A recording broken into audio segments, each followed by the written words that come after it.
the current standard top tier meta. This deck can still compete with those decks. It might be a little bit underpowered. However, a lot of the times it does just come up to that draw hand and those top decks, right? So I know you're going to enjoy Esper Midrange. As always, we talk about the deck list in its entirety, breaking down all of the individual cards. Then we're going to look at the deck's archetypes and synergies. How do all of these individual cards work together to form a coherent working archetype? And then we'll slide into some gameplay footage where we break down any playlines and interactions we can find within the new core set 2021 meta. So exciting stuff. Finally, we have my closing thoughts, any potential deck changes that we want to make and future plans for content, etc., etc. So I encourage you, if you find any value within this video, go ahead and give me a thumbs up and then share the channel out to a friend. This is Esper Midrange by Ken Yakiro from the Player Tour Finals. He got 7 wins with it, so we know it's a beast of a deck. We're playing traditional standard today, which means we're incorporating the sideboard above my head here.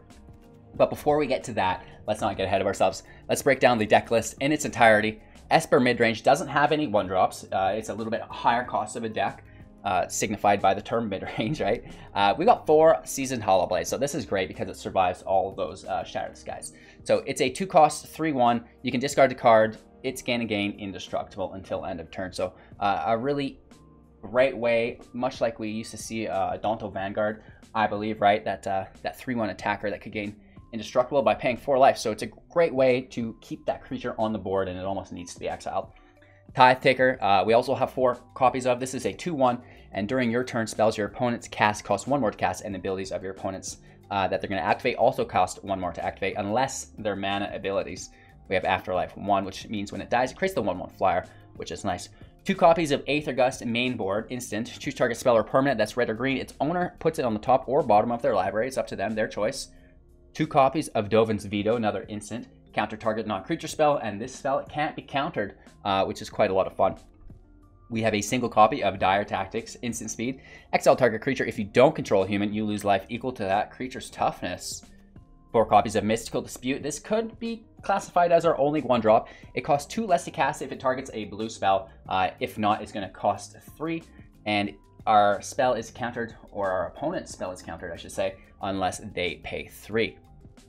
4 copies of Brazen Borrower. This is a 3/1 with flash flying. Can only block other flyers. It has Petty Theft Attack to it, which is an instant speed spell. Return target non-land permanent and opponent controls to its owner's hands. So that's a really nice tempo play. Rotting Regisaur, 7/6. At the beginning of your upkeep, discard a card. Makes sense. He needs some drawback. Teferi Time Raveler. This is a legendary planeswalker coming in with 4 loyalty. Static ability. Each opponent can cast sorceries only anytime they... or could cast instances only anytime they could cast a sorcery. +1 until your next turn. You may cast sorceries as though they had flash. And -3, return up to 1 target artifact, creature, or enchantment its owner or your opponent controls to its owner's hand. We could actually return the things we control there as well. I should clarify that quickly. Kunoros, Hound of Athreos. This is a 3/3 with Vigilance, Menace, and Lifelink. Creature cards in graveyards can't enter the battlefield, and players can't cast spells from graveyards. Only 1 4-drop, 4 copies of it though. It's Sphinx of Foresight, 4/4 flying. And if you have this in your opening hand, you can reveal it. If you do so, you have to scry 3 at the beginning of your first upkeep. And then organically, we're scrying 1 at the beginning of our future upkeeps, right? So that's really cool. These cards are accompanied by a mystery amount of plains, 2 islands, 1 swamp, 1 mountain. Jeez, it's been a long day. We got 4 Hallowed Fountains, 2 Temple of Enlightenments, 4 Godless Shrines, Temple of Silence, Temple of Deceit, 4 Watery Graves, and 4 Fabled Passages. Like I mentioned, we're playing traditional standard, so there's a sideboard incorporated. We've got 2 Giant Killers. This is a 1-drop 2/1. We can pay 2 plus tapping it, so 3 total to tap target creature. Instant speed chop down for 3, destroy target creature with power 4 or greater. An additional Aether Gust, 2 Legion's Edge. This is a 2-drop sorcery, exile target creature and opponent controls with converted mana cost 2 or less, and all other creatures that player controls with the same name as that creature. Then that player reveals their hand and exile all cards with the same name from their hand and the graveyard. So this is a great way to eat up potentially an army of tokens. Noxious Grass, instant for 2, destroy target creature or planeswalker that's green or white, gain 1 life. Dovin's Veto, we have that main board. We have Dire Tactics main board. Kaya Orzhov Usurper, legendary planeswalker, coming with 3, no static ability. +1, exile up to 2 target cards from a single graveyard. You gain 2 life if at least 1 was a creature. -1, exile target non-land permanent with converted mana cost 1 or less. And then -5, deal damage to target player equal to the number of cards that player owns in exile, and you gain that much life. Archon of Absolution, 3/2 with flying for 4. Protection from white creatures can't attack you or a planeswalker you control unless their controller pays 1. for each of those creatures, and 2 extinction events. This is one of my favorites. 4-drop sorcery, choose odd or even exile creatures with converted mana cost of the chosen value. So that's the deck list. Let's begin to break down the deck strategies and synergies. How do all of these cards work together to form the Esper Midrange archetype? Well, it's kind of a weird deck. There's no Shadow of the Sky. You'll see that immediately. And normally within Esper, we're looking to control, control, control. However, this is a more creature-based matchup where we're going to be playing big baddies, you know, like our Rotting Regisaur, for example, and then just clearing his attack lanes with bounce spells. So, again, ideally, we get our Rotting Regisaur out on turn 3, and then turn 4, we have a Teferi. It bounces his only blocker, ideally, and now Reggie can attack, right? The same goes with Brazen Borrower. You can bounce the blocker, open up Rotting Regisaur's attacking lane again, and boom, we get more damage. The same goes with Aether Gust in a potential match as right. Dire Tactics as well. So it's not control everything. It's more or less fill your board state and then open up attacking lanes, right? Just being really smart, trying to get your opponent from 20 to 0 as efficiently as possible. We've got some really nice things if we can't close our opponent out and he begins to run into those chump blockers, stuff like that, right? So Brazen Borrower has flying and flash, so this is a great way to execute damage mid-game. Seasoned Hallowblade is out on turn 2, so this is a really nice tempo play as well. He should be able to hit. So we should be able to get 3 damage with our Hallowblade, 7 from our Rotting Regisaur, which is 10. Now we only need to do 10 more. Brazen Borrower should be able to get in for another 3. We're up to 13, so we're getting really close. So if we can play our Hallowblade, have Reggie attack, get our Borrower in for attack, and then maybe open up the field for an additional attack from Reggie, that's 20 damage. Within just a few attacks, Reggie only needed to hit twice. So the ideal play is flood the board early. Hallowblade is your go-to, if not the Tithe Taker. It's going to get early damage, and when it dies, it makes the flyer, which can get that additional damage in as well, right? So it's all about getting that tempo damage into your opponent while controlling his blockers. Flood the field with these creatures, right? Get your Reggie out. Open the attacking lanes for everybody through your Borrower, through your Teferi, through your Tactics, your Aether Gust, and then just progress that. Kunoros is really nice. It's got Menace, and it shuts down things entering from the graveyard, which is really cool. So we can shut down things like Uro this way, for example. The cat as well. So Kunoros, Hound of Athreos is really, really nice within this deck, just to help mitigate our opponent's abilities for some of these really strong decks. Sphinx of Foresight also has flying, so this is a really nice form of evasion that can help us get that last 10 to 7 damage into our opponent as well. So you'll see just how the deck is supposed to work based on that theory alone, where we're playing a couple early game attackers, trying to get a little bit of chip damage in. Then we play our Reggie. We use our Disruption to bounce and open up our attacking lanes for the Reggie, like we mentioned. Running Mystical Dispute when we can. And then getting the remaining damage in through things like Brazen Borrower and Sphinx of Foresight through that evasion with flying. And that should be it. That should carry us into game number 2, where we've now determined what our opponent is playing, and we can take things out that are bad, put things in that are good. Obviously, if our opponent has any disruption, I like to get rid of our Rotting Regisaur. Claim the Firstborn, for example, just absolutely annihilates that. So there is a potential switch that we do go for there. Obviously, some of these sideboard cards are really tailored. So Extinction Event, if they have masked creatures, yes, this goes in. Archon of Absolution, protection from white, so that's going to be really important. A lot of the mono white decks are really strong right now. We've seen mono white win the tour finals, so Archon of Absolution is in there for all those matchups. Kaya is really nice. We can get rid of the Witch's Oven this way, right? Again, against mono red, it's quite nice as well, kind of scooping up some of their drops. Dire Tactics, against any creature deck. Mono green, for example, is going to have a lot of creatures. Dovin's Veto against our Reclamation decks, our Expansion Explosion, etc. Noxious Grasp eats Nissas. Legion's End kills the tokens, etc., etc. More Aether Gusts, again, for any red or green, probably, you know, to put that Expansion Explosion or Wreck back on their graveyard. And then Giant Killer, any big creatures, again, mono green, potentially, right? So you really are just determining what kind of match you're playing. Are you playing against an aggro matchup? Are you playing against control matchup? Or are you playing against a combo or mid-range matchup, right? So sideboard accordingly based on that.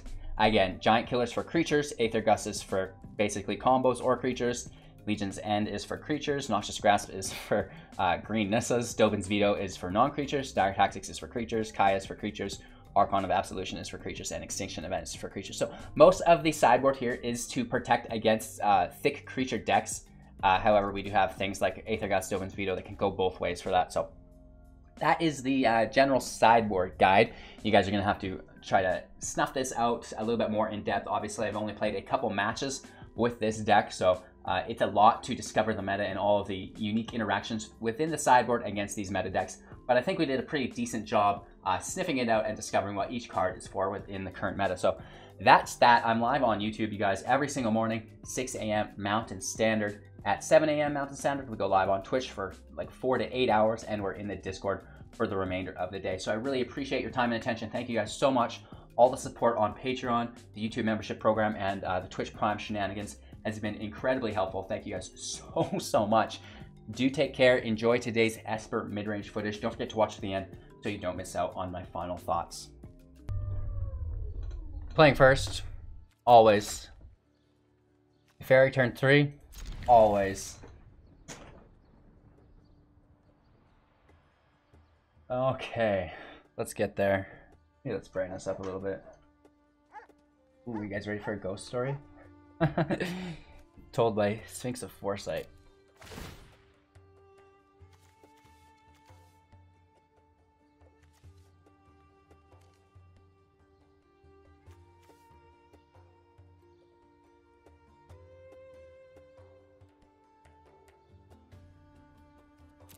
I like the Veto just because it shuts down his Teferi drop. And we don't really need the Scry because we know what the top two are. Let's waste. We'll play that later.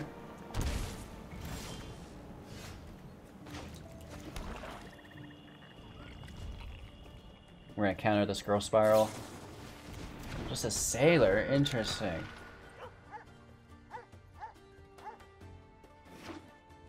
And he's played slow. This could be weird.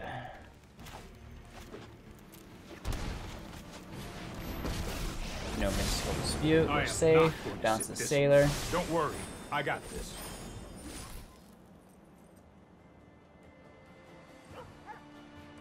This light is way too bright. Blinding myself. Arrow. Okay, that's fine. Giving us a free turn.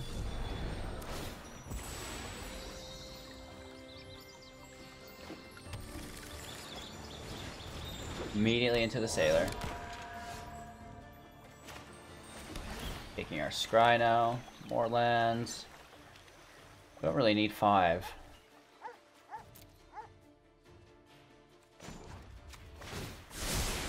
That's more like it.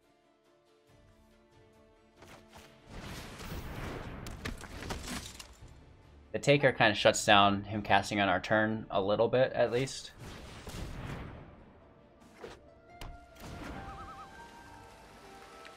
Growth Spiral is good. Classic Wilderness Wreck, hey?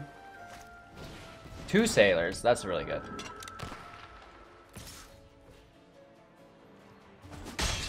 Well, that didn't pan out.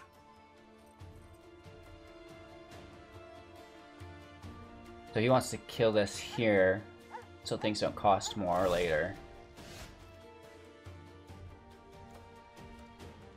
We need to hold Veto up. Here we go.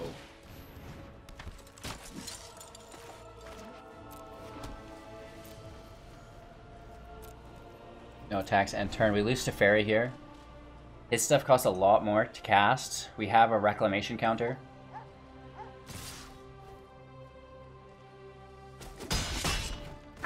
Now what?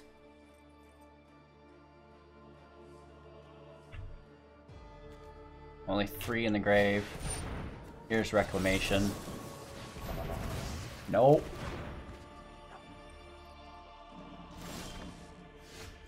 Aether Gust will get the next one.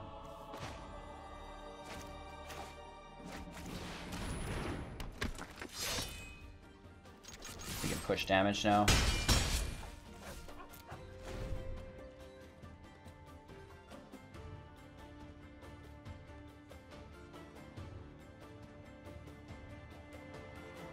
Aether Gust isn't the greatest because he just is going to put it to the top and recast it the next turn, so we will do it, but only if we have to.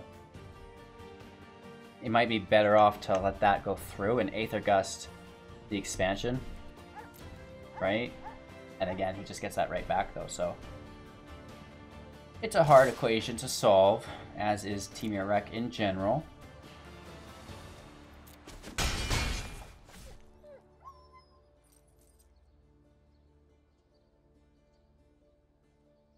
Could be Brazen Borrowers that he wants to get out of now.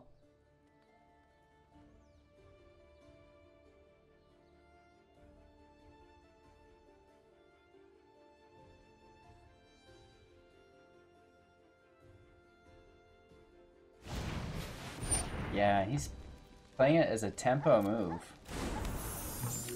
Interesting.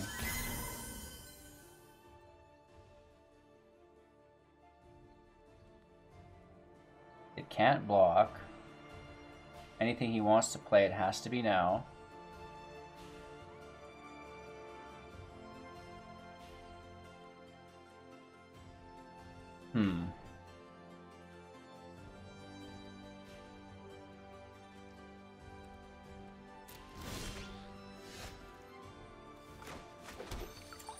Passage doesn't not work.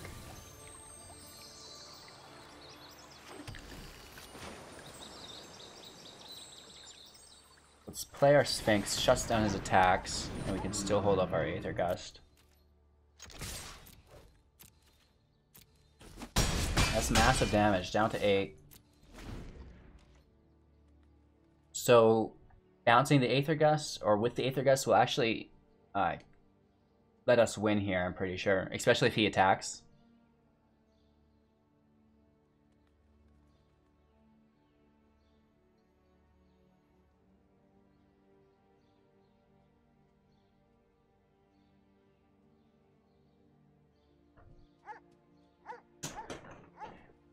He's 5 land available. Nissa, who shakes the world. No, sir, you shall not shake my world. Or, no, ma'am, I should say. Ooh. Alright. That's his turn. Spent all his mana. I like that Reggie, actually. Let's just go for it. Right? We're all out, baby. And we're coming over.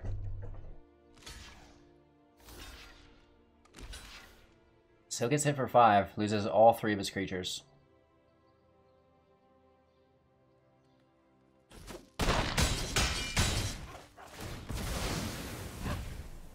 Afterlife is nice.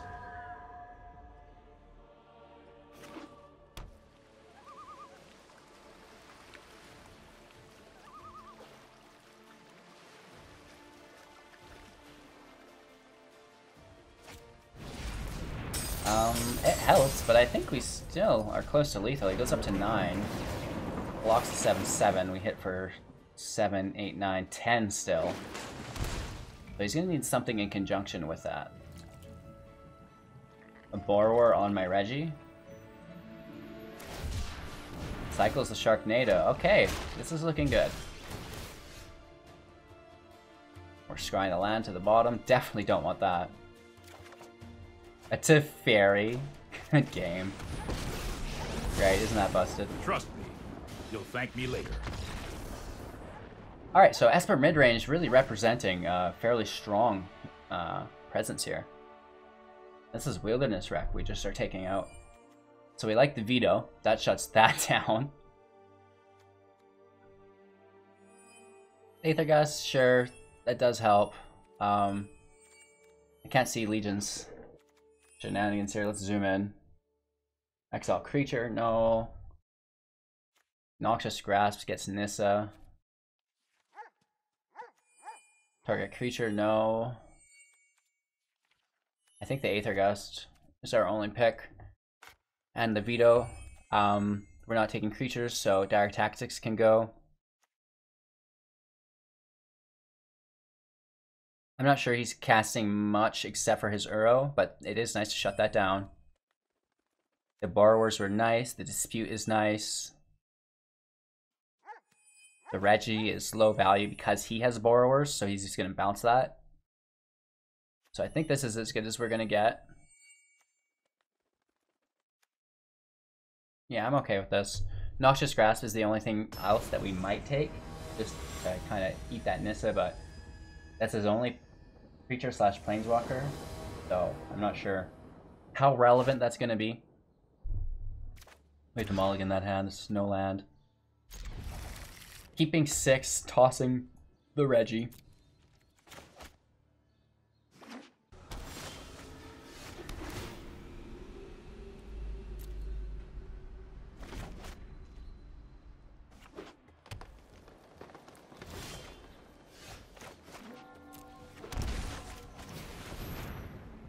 Alright, our Taker's out. He's going to spiral.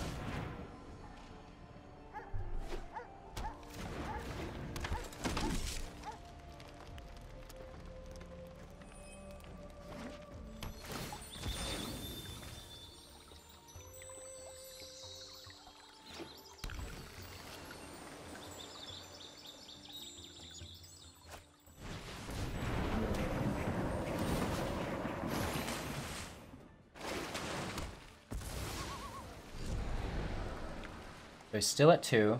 Pretty frightening. Alright.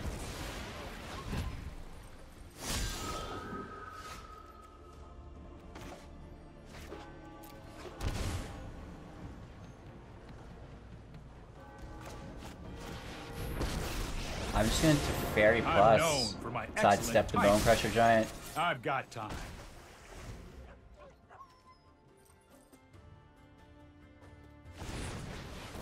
Comes.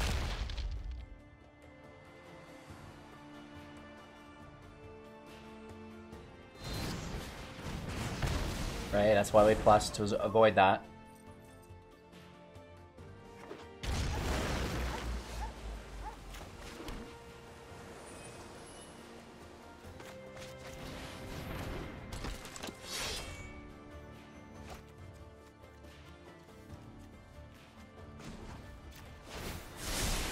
I've got it. I'm gonna hold up our Aether Gust here. He's getting close.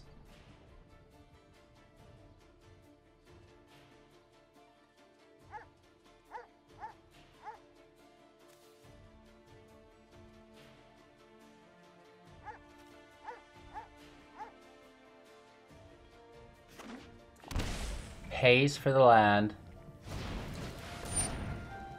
Bone Crusher Giant can come out, sure.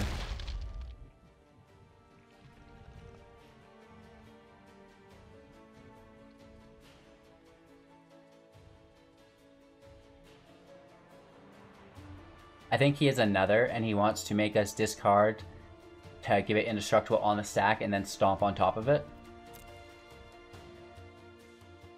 Interesting.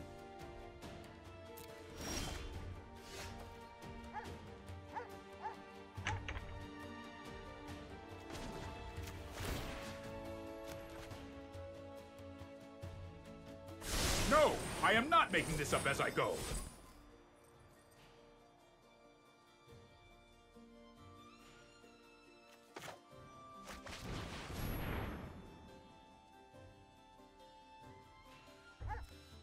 Playing it slow, this is really weird. I really just wanted Dovin's Veto.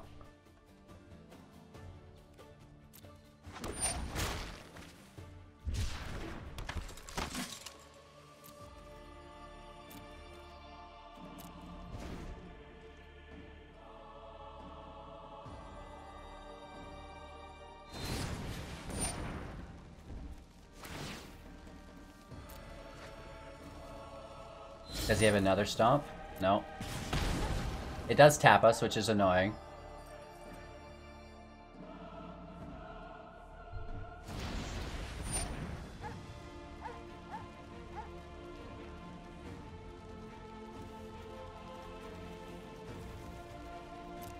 Alright, Fairy's dead.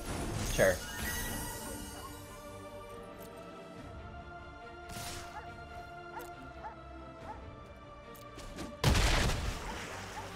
really should have seen that coming. This is a weird matchup for us.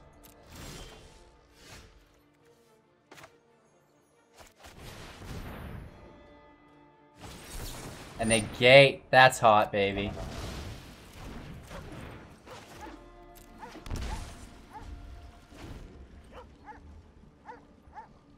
Nice. He's getting closer to his arrow.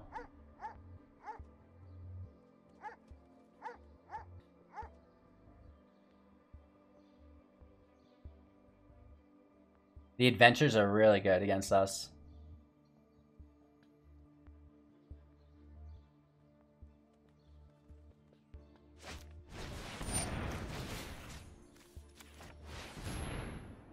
No.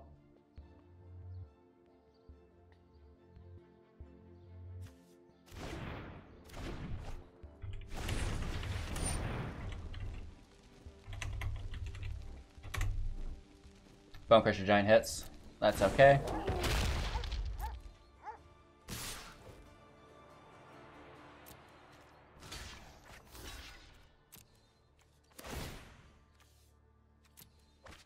Let's get rid of this Bone Crusher Giant.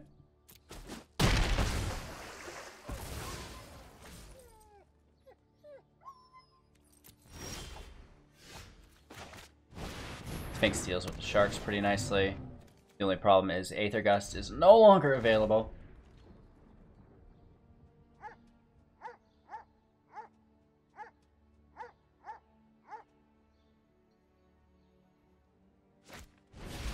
So Earl's escaping, entering the battlefield. We don't have our Gust. Earl's Gust is much bigger than our own. Okay, he's at 23 life, we're at 12. Can't attack. Really?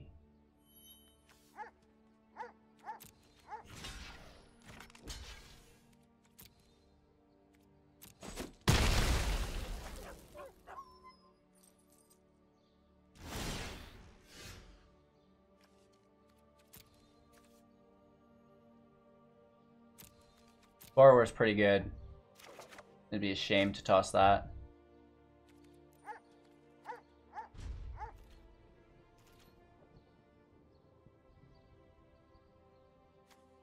We can bounce Uro for his attack phase.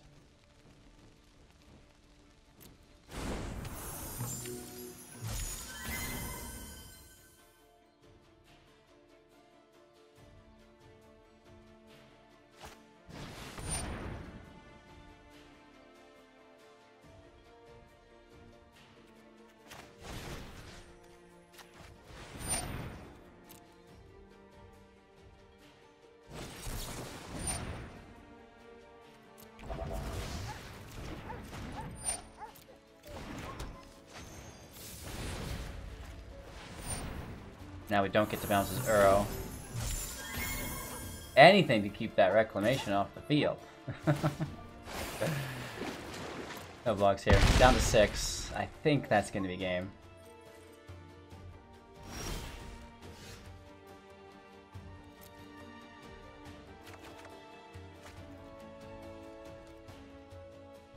Cry.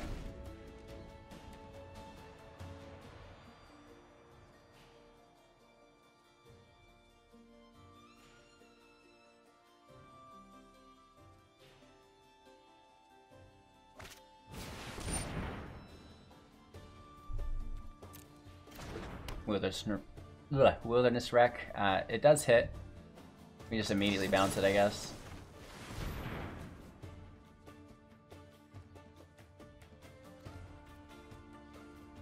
We've been asked why we're still playing our games out. It's I like to have a little bit of resolve.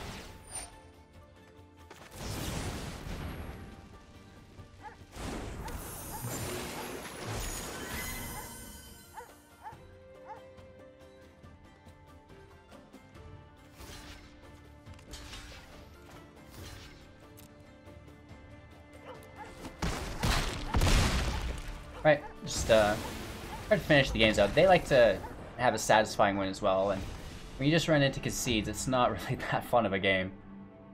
So,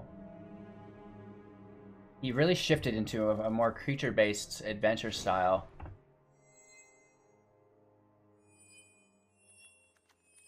Does this take that from their library? No, just from their hand and graveyard. We'll be fine.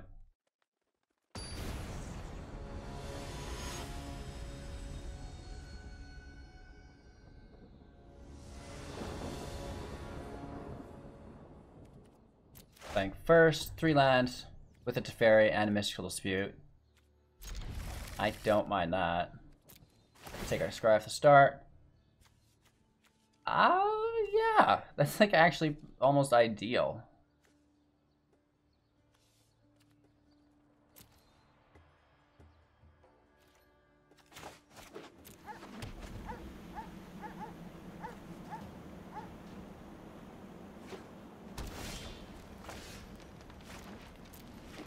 Just get early aggro out. Try to tempo him.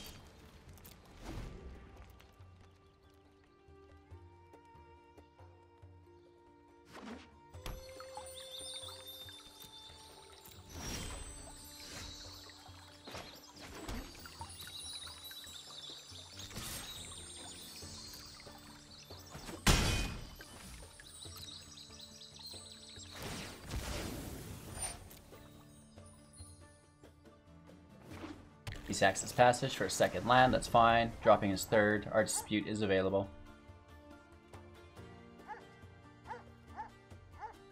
We want to make sure we're using that on his Wilderness Wreck though. So probably just let this turn go.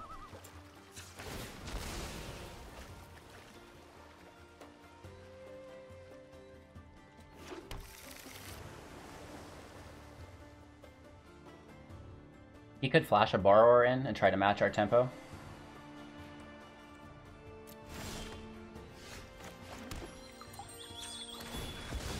So we need to hold up our dispute so we're not casting anything. We can flash our Borrower in if we need.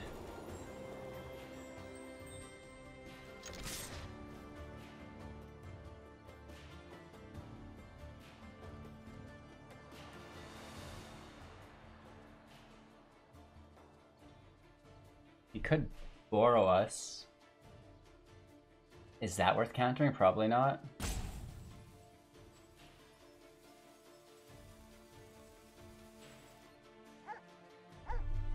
You get the damage.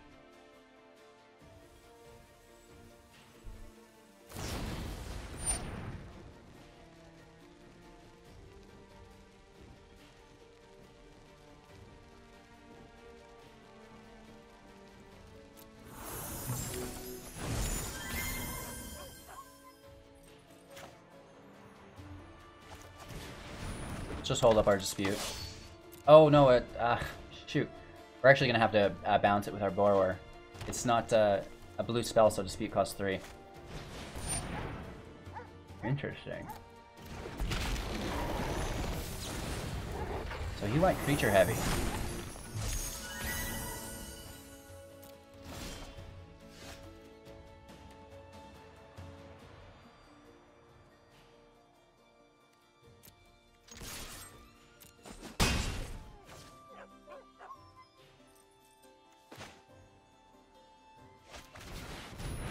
We can go in deep. He plays that Questing Beast again. We might just take the damage. Trading wouldn't be the worst either. We have the Borrower to bounce a wreck if it hits later, and then we can dispute it. No, it does come out with the Beast.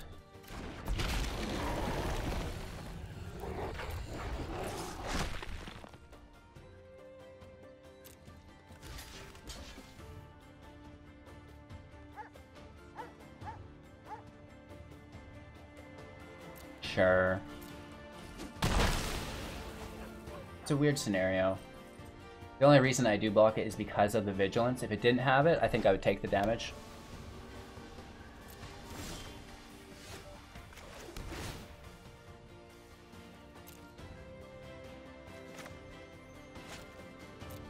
Still just taking our 3 damage a turn whenever possible.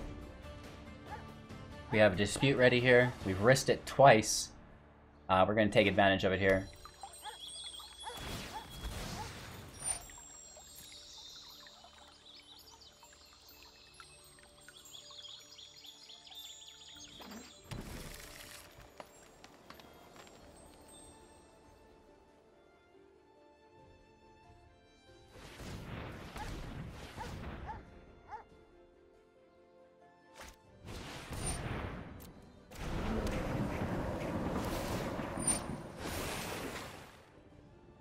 That's fine. There's his 4th land. Here comes a reclamation.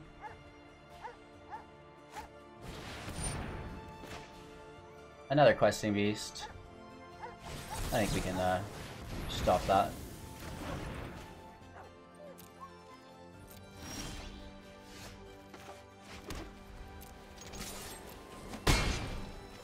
Back down to 11. 1, 2, 3, 4, 5, 6. Let's get another Hallowed Blade out. And then we should be able to either bounce if we need to or flash in a Borrower. 5 cards in grave. You could easily throw another in there.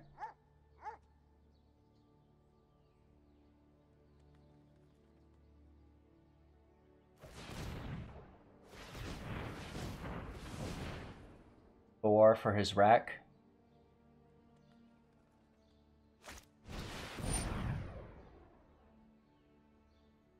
Interesting.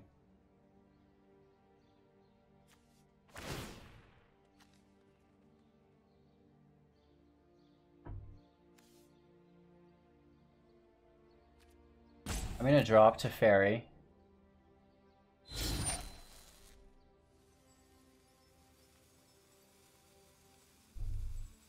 Lose 1. Then we can still flash our Borrower in. Or bounce the Uro. Which sucks, he goes up to 12.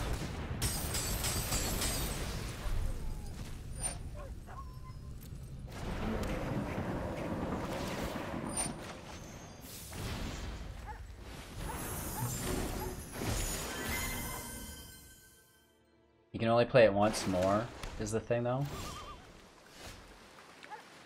1, 2, 3, 4, 5, 6. We are going to double push these Borrowers in, I believe.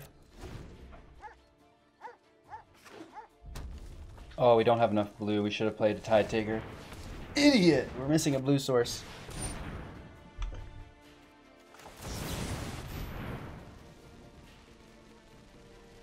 Definitely should have pushed our Tide Taker out there.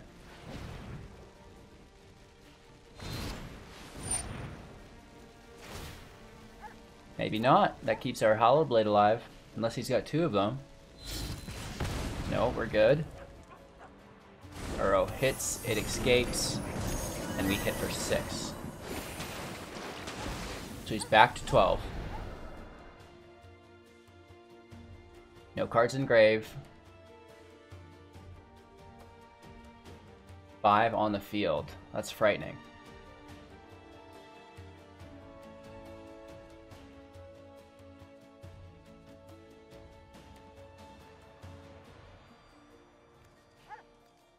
He'd have to kill the Borrower.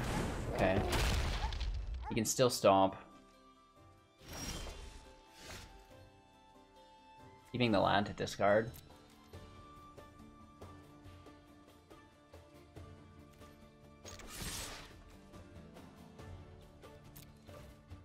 Here comes our attacks.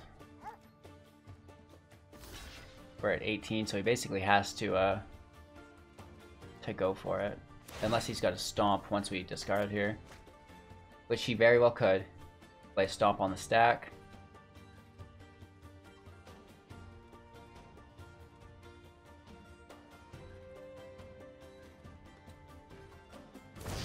Nice. So it gets bounced. Could be worse.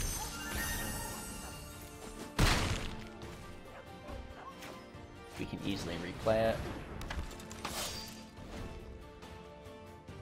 He's got 2 Borrowers, which shut down our 2 Borrowers. So we're kind of in a stalemate. He's got 2 cards in hand, though, which is terrifying. He's got 2 Castle Vantresses in play as well.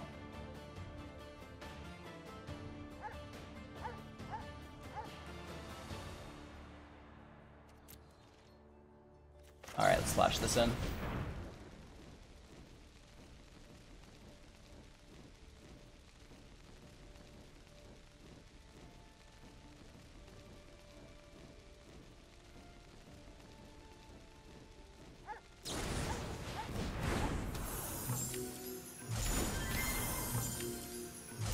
It's gonna be hard. Aether Gust helps.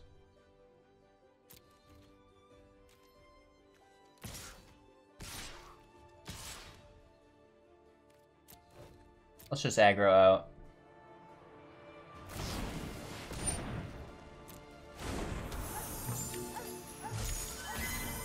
These fill his graveyard for his Uro. That's kind of the worst part of this scenario.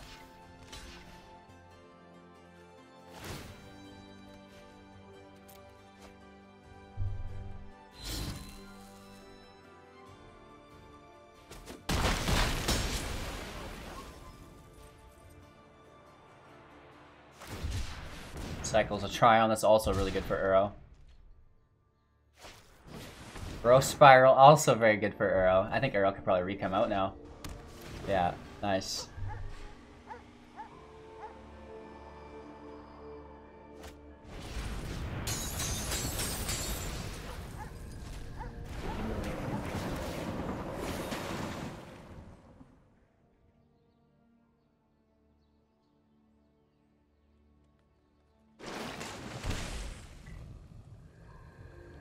Gross.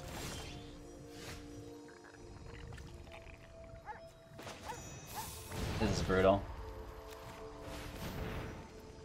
His graveyard's empty again, so he can only recast it once. Another negate. That's so hot. Good game. I couldn't agree more, my friend. Drops a Wilderness Reclamation into an expansion. Can't wait.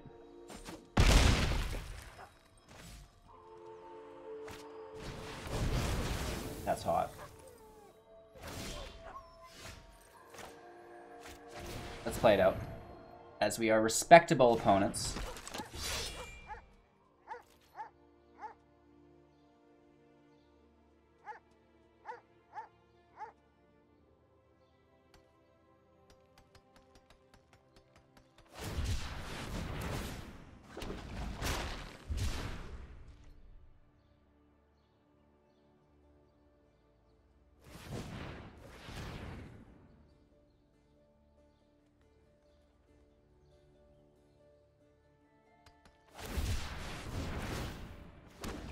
Now again, you may be asking yourselves, well, why is he not conceding? A, you have to have some good resolve. Matches need to end organically for people to be having a lot of fun with it, right? And even just taking the damage here is totally fine. Let's really draw it out though, just so I get my point across. So, if you run away from things when they get hard, this is going to be a pattern that repeats in life, not only Magic the Gathering Arena, because how you do one thing is how you do everything. So if when the going gets tough, your first knee-jerk reaction is to bail out, life is going to be an unkind journey, in my personal opinion. So this is why it's really important to how you do one thing, how you do everything. So have that resolve, try your best no matter what the circumstances are, and you're really going to form a good resolve and a very powerful mindset, not only within the arena, but within life as well. Alright, the hand looks a little rough. We're going to toss that for sure. Looks pretty cool. I love the Scry off the start, but the turn 3 Reggie's pretty cool. We're going to use the Reggie and then try to flex our Teferi and Brazen Borrower balance to open up his attacking lane.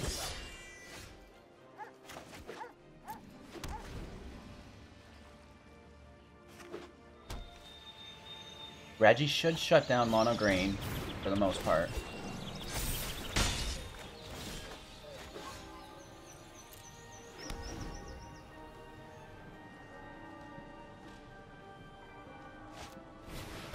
Ooh, Yorvo's tough.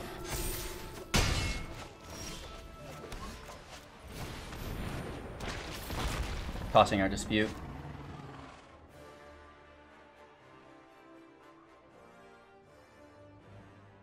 Well, this slows him down, right? Like, what do I do here? It's going big. We're gonna bounce his Yorvo here.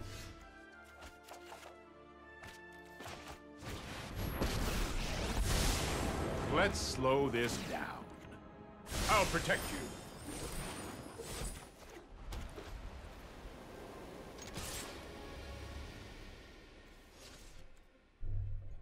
How are we gonna get ahead of this match?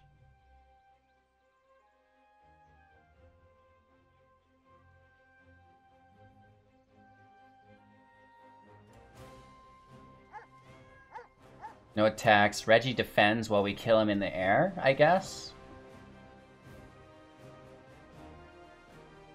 I think that might be our best go.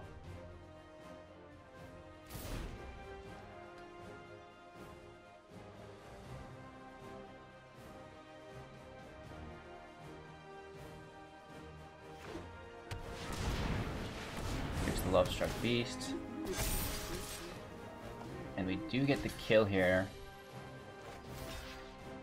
I think we should take the Paradise Druid. Right? Take his mana away from him if we can. This is hardly my worst defeat. I guess we toss our Gust here. Another Teferi is quite enjoyable. If you show remorse, And now this time we bounce the 1/1 that shuts up this Love-Struck Beast. Might be a bad idea. Again, no attacks.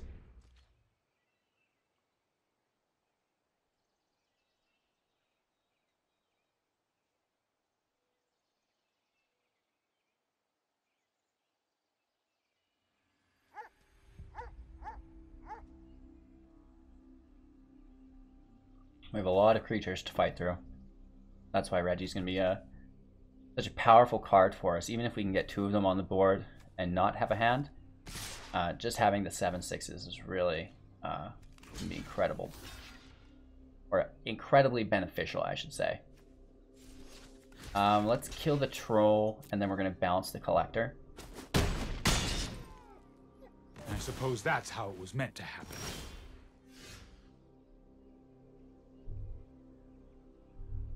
This is a bummer, but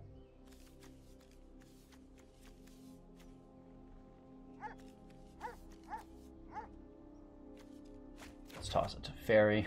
We pull another one. And this second Reggie should win us the game. We can start attacking now. Flashing in a Preserver, that's fine. I'll trade 2 for 1. The best trade we've had all day.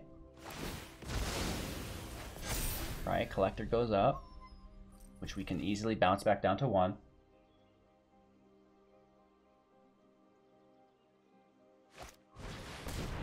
Gem Razor. It's pretty cool. 8/8 trample, no attacks. Big chunk of our life. I guess we'll discard a Borrower here. Play to Fairy for the draw. Right on schedule. Trust me, That I have opens a up our plan. attack lane.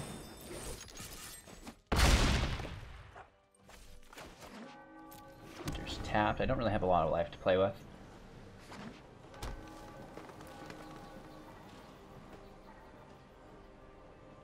He's got his 4th land. We're going to see a Pout Collector, Yorvo on top. Oh no, Field of Ruin can't be cast for Yorvo colors. I think we tossed the Sphinx. Right, we couldn't cast it anyways. That's more like it. Now we're just going to bounce this Collector, open up our attacking lane again.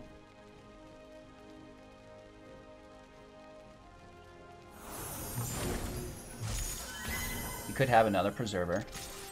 Right, that's not unlikely.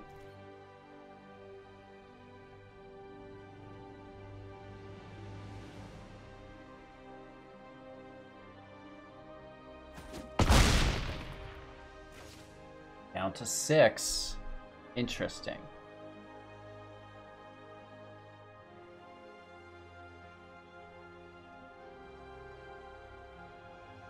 Free mana available. This is actually really good for us. This allows us to bring out an island, right? We're a little shy on those, and that allows us to play our Sphinx if we want. He's got plenty of land available for him as well. Goes to 6 with his Garen Break here. Doesn't play his Pel Collector first? Question mark. Maybe he just wants to. Yeah, big oops there. It is what it is, though. Could have Pel Collector to a 3.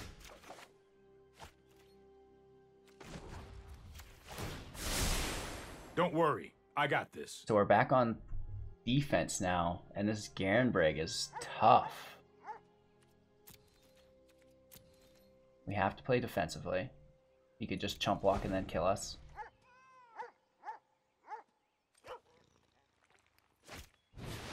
Great Henge is pretty cool. Let's counter that.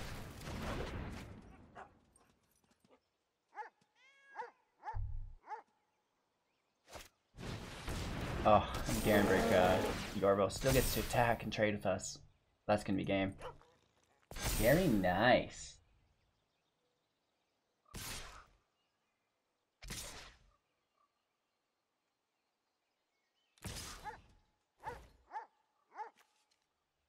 Yeah. That didn't go according to plan. Last borrower, that's game.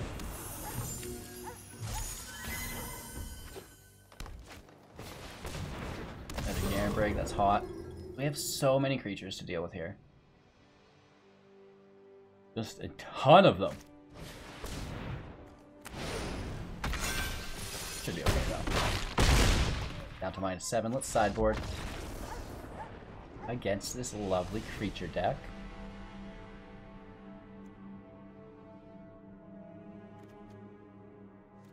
Giant Killer's pretty nice. This Archon's pretty cool too, but maybe not as relevant as we'd want it to be.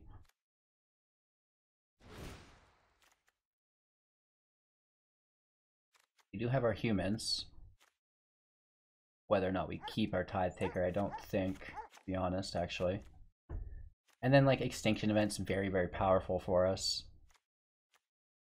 Obviously, Noxious Grasp is very powerful. Giant Killer is not a bad call either.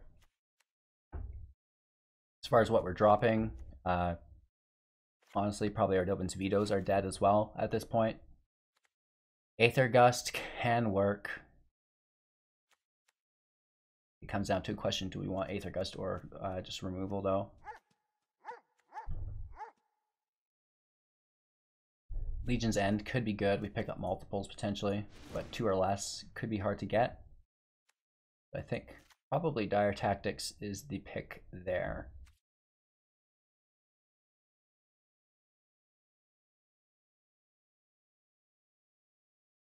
Yeah.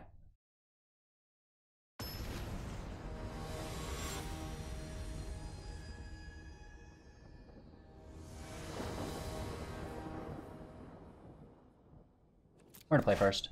That's a lot of land, but we have an Extinction Event, a Borrower, and a Tactics. Now that's risky. Pull out our Black Source on turn 1 here.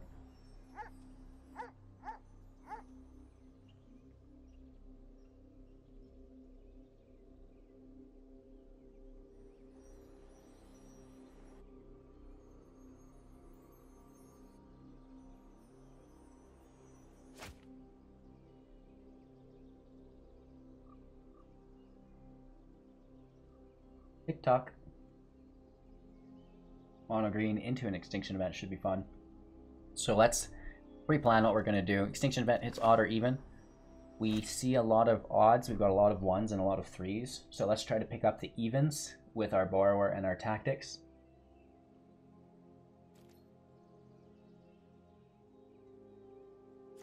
And again, here comes our passage. We're looking for a swamp off the start.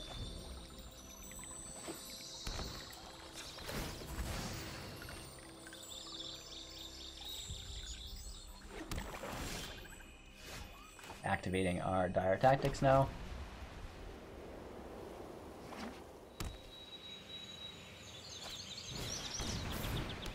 Hexproof, whatever. Let's just kind of try what we did last game again. Very nice top deck there with Reggie. So now we want to hit evens, not odds.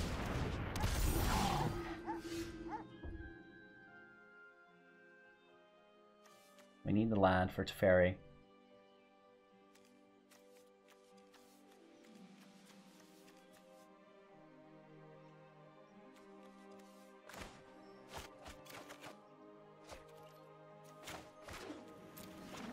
Probably should have went with our dire tactics there. Sorry I'm late. Here goes nothing. We get our first really nice hit in. Hopefully he plays for 4. No. Perhaps his Druid though, which is really beneficial. Because we can tactics whatever he plays. And then hit for another 7. These are also both even.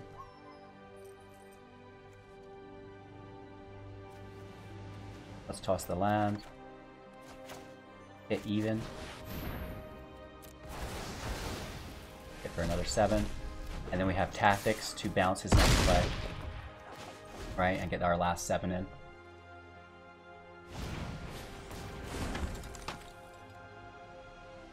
As long as there's no other land, no other creature. Shoot.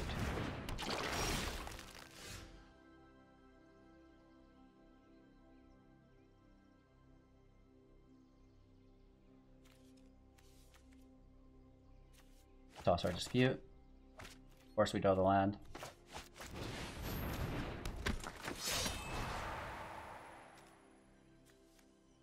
We have a human now, so we don't really lose any life.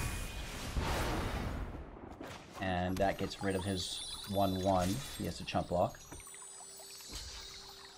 So we've got his back against the wall now here. So unless he drops 2 creatures, we do get at least 3 damage in.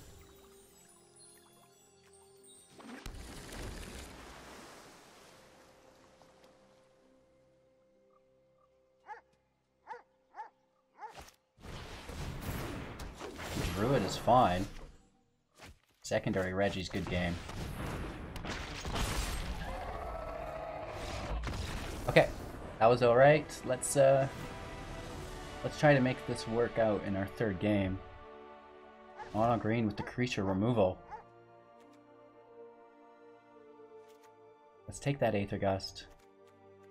And let's drop. Well, the Menace is nice too. We've not seen our Kunoros yet. Flying's really good. I think the Mystical Dispute can get kind of trimmed down. It will cost us 3 every time we want to cast it. The Tithe Taker Afterlife creatures might be more beneficial, just for the flyers.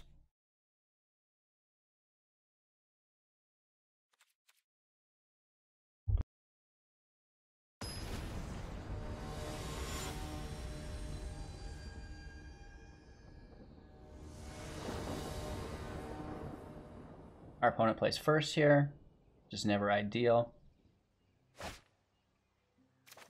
This extinction event is going to save us, I'm hoping. Looking for that 4th land.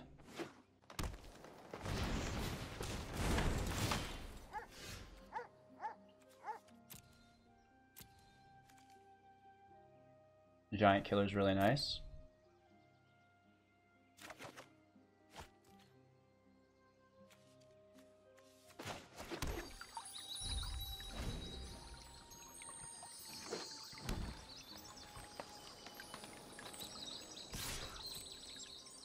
No 2-drop?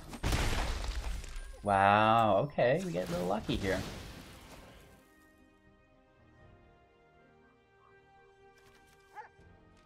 We take an island to activate our Sphinx.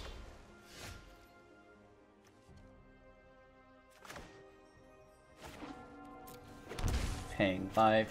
Get our blade out.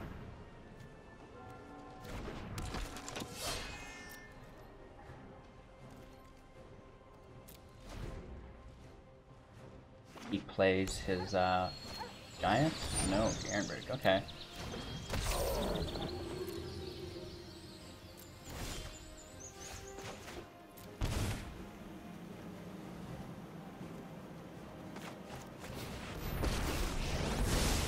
I know my responsibility. I'll protect you.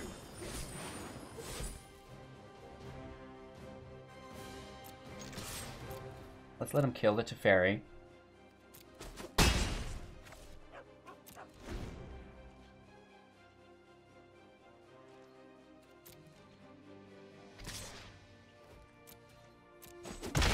Only time will tell.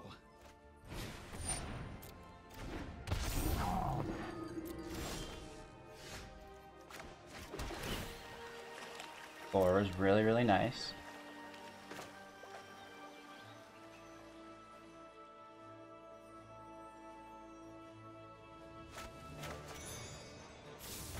Let's kill Yorvo with our giant killer.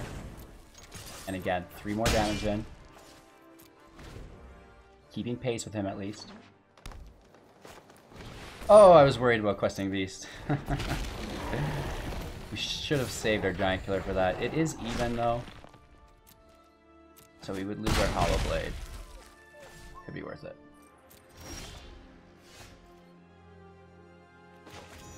So we bounce the Beast.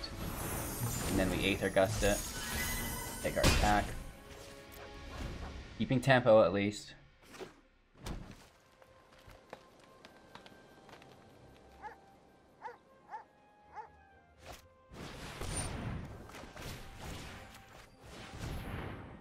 To the top, to the top.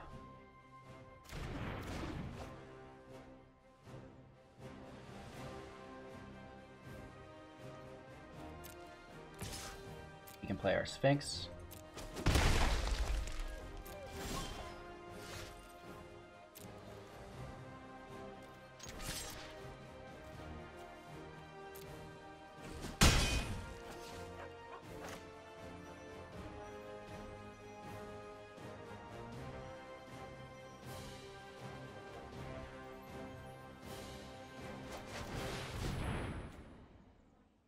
That's going to shut down the questing beast. Gaining 4 life. Interesting.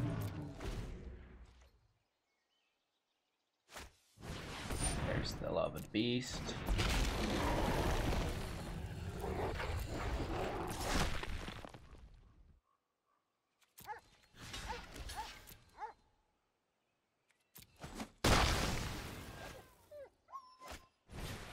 Oh, are you joking me with this life gain? Back up to 20. What a world. Teferi can come out now, bounce this token. Right on schedule. Here we go. Giant killer can be a defender as long as he doesn't play Questing Beast. He's down to just 2 cards though, 3 after his draw. One's a land.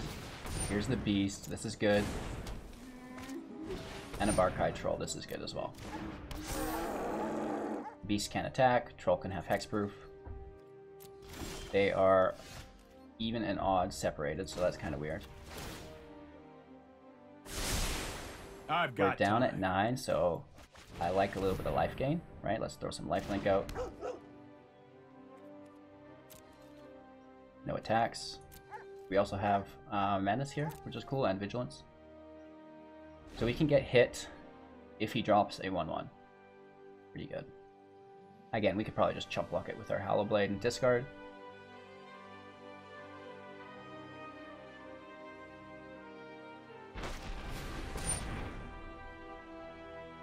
Alright, so he's killing our giant killer. That's fine. Pretty cool top deck.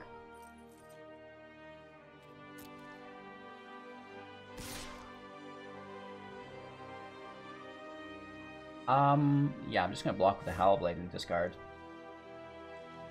Our turn, that's cool. So we have a human here, so Dire Tactics is basically free. He can give hexproof, so let's just snag the beast.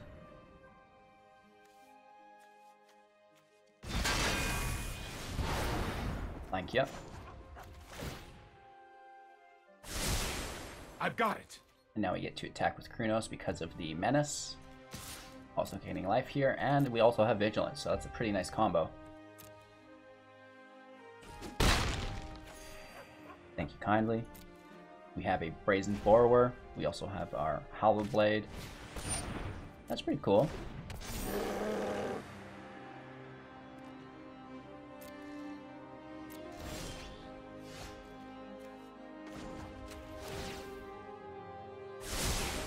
No, I am not making this up as I go. More.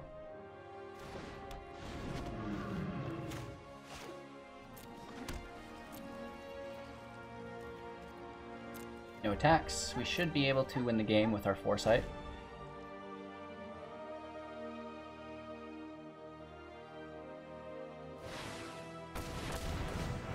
Six into a shifting Ceratops. Nice. These are all even though we're set up for a very nice even removal. We lose our Sphinx. Sucks, but oh well. He's giving it haste. Only assume. So we'll trade here. Right, we'll drop both of our evens in the trade.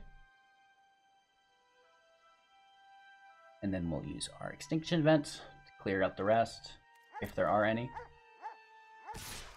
Oh, we can't block with our Sphinx of Foresight. Interesting.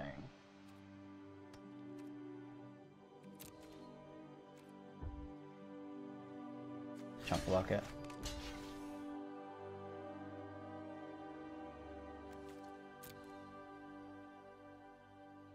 I mean, it just stops one damage, it's careful, but every damage counts. It's also tapped, so we can attack with our Sphinx before we wipe.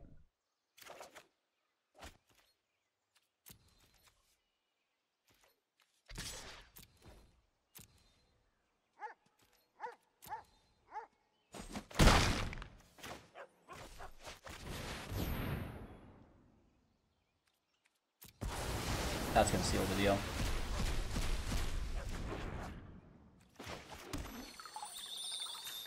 Pulling out a white here. Just activates our Brazen Borrower's Petty Theft if we want it. Oh, I've done the hero thing. You never know when you need to bounce a Questing Beast from the top. Perfect. Take our Scry. Land can go. Beat our Vigilance Lifelink attacker. Play our Blade. Plus our Teferi. And our turn. This might be a bad idea. We can flash in for lethal.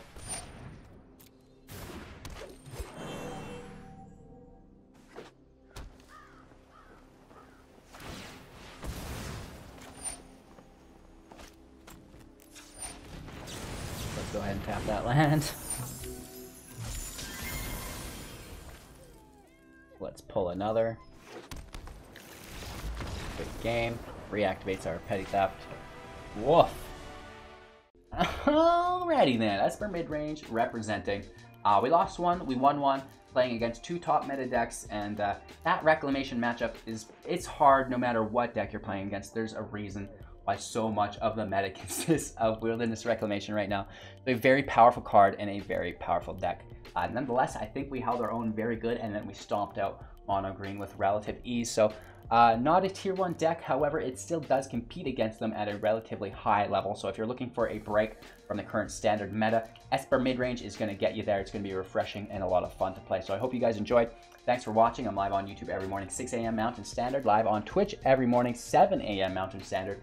And we're live there for 3 to 4 hours, 3 to 8 hours maybe, who knows, depending on the day. And we're in the Discord literally until we fall asleep. So links for everything in the description below. Thank you guys so much for watching. We're back tomorrow. I believe we're playing some free-to-play shenanigans maybe. We'll see. Anyways, we'll catch you then. You take care. Enjoy your day. And yeah. Bye-bye.